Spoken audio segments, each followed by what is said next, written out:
What's going on, and welcome back to the Student Ministry Leadership Podcast. My name is Christian, and I am joined again with Pastor Chip, who is by far one of the greatest resources that I have in my life to go to for student ministry.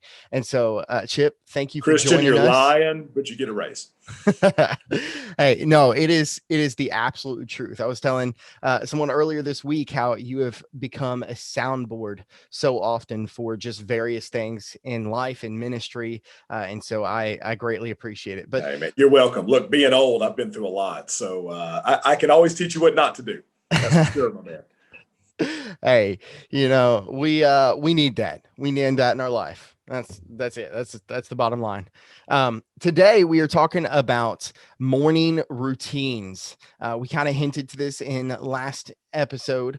And so, Pastor Chip, why don't you just give a couple minute spiel on just telling I guess why morning routine just became such a desire to learn about, to invest time in, to study. Sure.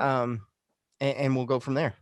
Yeah, I'll just speak personally, and of course this is building off of last week, Christian. So basically, I'll tell you just about my personal testimony experience. So basically, I got to a point in my life to where I just found that things weren't changing or progressing into what I thought they would become at the age that I had become. And so I just saw that I found myself sleeping later, going to bed earlier. I wasn't feeling rested right. And so because of that, I wasn't getting up as early as I should, as early as I felt like that other people were. And so my mornings weren't productive. I was rolling out of bed, jumping in the shower, getting dressed, running out the door.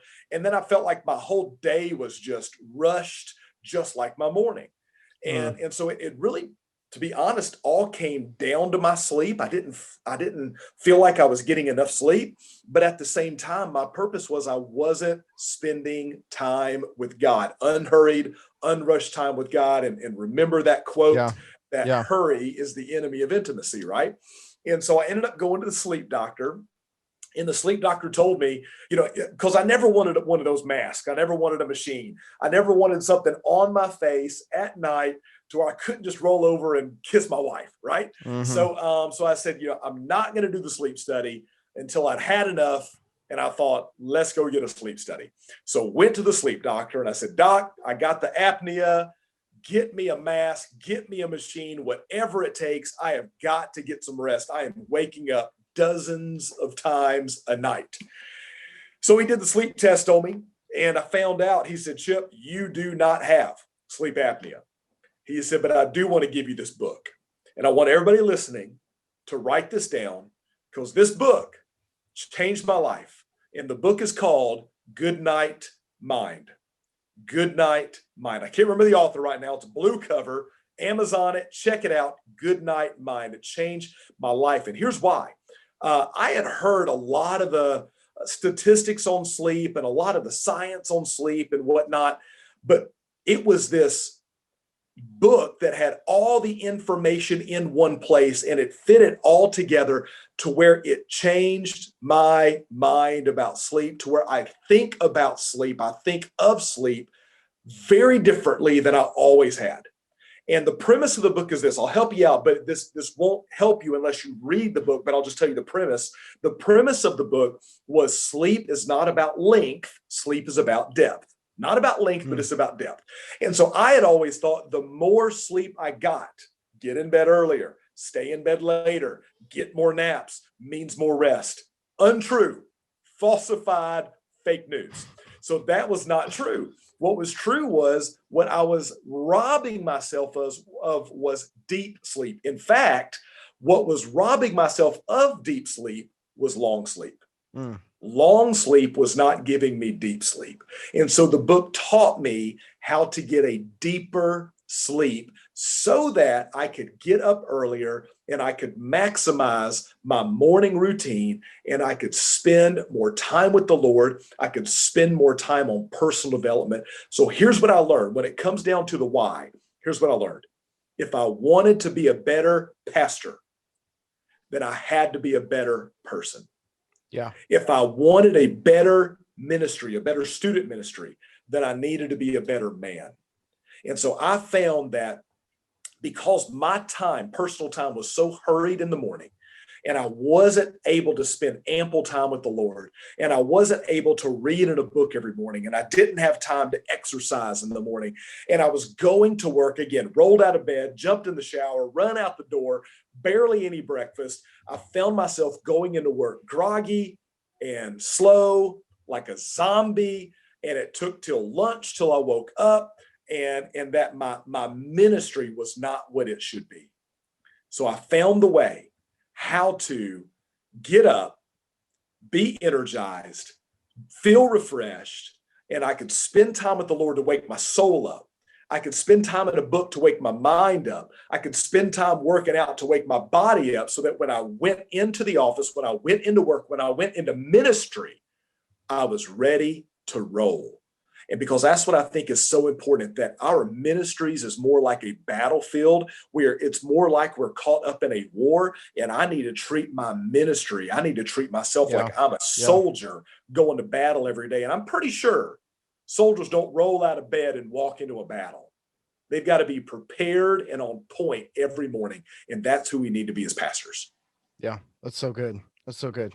Well, okay. So that's really the why behind the reason you started pursuing this in the first place, right? So I guess talk me through a little bit of the what are some of the steps that you took initially? I mean, you read the Good Night Mind book that was recommended by your doctor. Right. What are some of the other steps that you had taken in order to really get a handle on your morning routine? Yeah, so it's crazy. I talk about this with a lot of guys, and a lot of guys that I coach. I do coaching calls a lot, and we walk through this together. I was actually on a vacation, I believe I've mentioned before, and I had a set of books that I was reading on that vacation. I wanted to read a book a day, just me and my wife at the beach.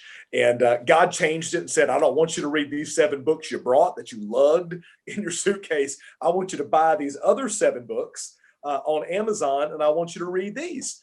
And so I bought them, the Kindle version, took my iPad to the beach every day. And the first 3 books were all books on waking up at 5 a.m. One was called The 5 a.m. Revolution by Dan Luca. Another was called The 5 a.m. Morning, I believe. And the other one was called The Morning Miracle, something like that. And I just read 3 books on waking up at 5 a.m. And so what God was doing in my life is he was even using some secular research, which was scientifically true. All truth is God's truth. This is general revelation about how do you get up early, and why do you maximize your morning? Do you make sure that you have given yourself a dream morning routine? And so here are a few of the whats that I had to learn. First of all, just to be able to wake up energized, be able to wake up energized. I learned a few little tricks, and this might sound crazy, but this is coming from all of these 4 different books that I've shared so far. First of all, the night before. Don't talk yourself into being tired the night before. So a lot of times the night before we think, oh my gosh, I'm so tired, I've got to sleep in the morning. And I found that's not true. The way you feel in the morning is not the way you felt the night before. We need to trust God with the sleep that he has promised us in Psalm chapter 4, verse 8, that he gives sleep to his beloved. And so how we feel the night before does not dictate the way we feel the morning after. So we need to trust the process, the ministry of sleep that God has in our life. So don't tell ourselves how we feel the night before. The morning, when we wake up in the morning, here's the best thing that I have found. Don't tell myself how I feel as soon as I wake up. Because to be honest, if I wake up at 4 a.m., 5 a.m., or 8 a.m., or 10 a.m., I feel the same, right? When you wake up, everybody feels groggy. Nobody that I've met feels amazing the second they wake up. Everybody feels tired. So trust your night's sleep, that God gave you the sleep you need for the energy you need for that day. So the morning of, don't tell yourself how you feel. Get out of bed. Start your process, and then you can start telling yourself how you feel after an hour. Not until you've been awake for an hour. But what you do is you get up, you go into your restroom routine, go use the restroom, whatever, wake up. I like to weigh myself first thing in the morning, and the first thing I do is I roll into my kitchen, and true story, I fill up a liter of water in a cup. Well, I got a large cup, a liter of water. I drink a liter of water and I take all my vitamins as a discipline every morning. Then I pour a cup of coffee. While I'm pouring a cup of coffee, I go walk my dog. So I go outside, I get moving, I walk my dog, it wakes me up. I come back in, my coffee is poured, and then I go and I sit in my chair and I read my 1-year Bible and I spend my first 30 minutes to an hour with the Lord. And so that's what my morning, the first part of my morning looked like as the what, right? The what. And so what I've learned is this. It's so important, student pastors, as we're doing this leadership podcast, student ministry, leadership and student ministry podcast together, right? What I've learned is so much time that I've wasted in my student ministry years by staying up late, getting up late, and I missed out on the most important hours of my day. And here's why these hours are the most important.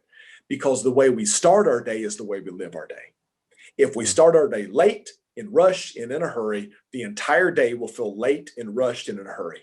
But if we start our days with intention, if we start our days with devotion, if we start our days on purpose, if we start our day in such of a way that I'm attacking my day, that I am going to my day, I'm not waiting for my day to come to me, it makes such a major difference. And then we learn, who is it that God has called us to be? What do I want my habits to be 5 years from now?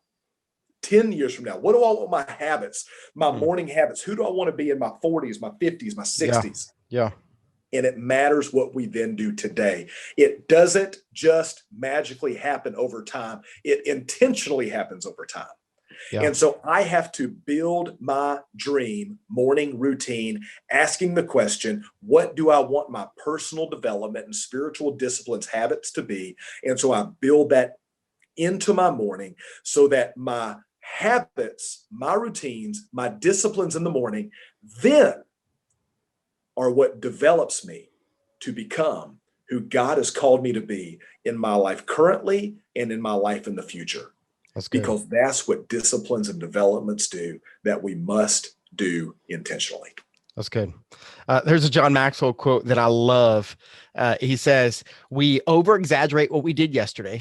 We underestimate what we can do today, and then we overestimate what we can do tomorrow. And this is the exact same point that you're making here is we so often are lazy in the moment and don't seize those intentional things day after day after day. And we again, overestimate what we're going to do tomorrow.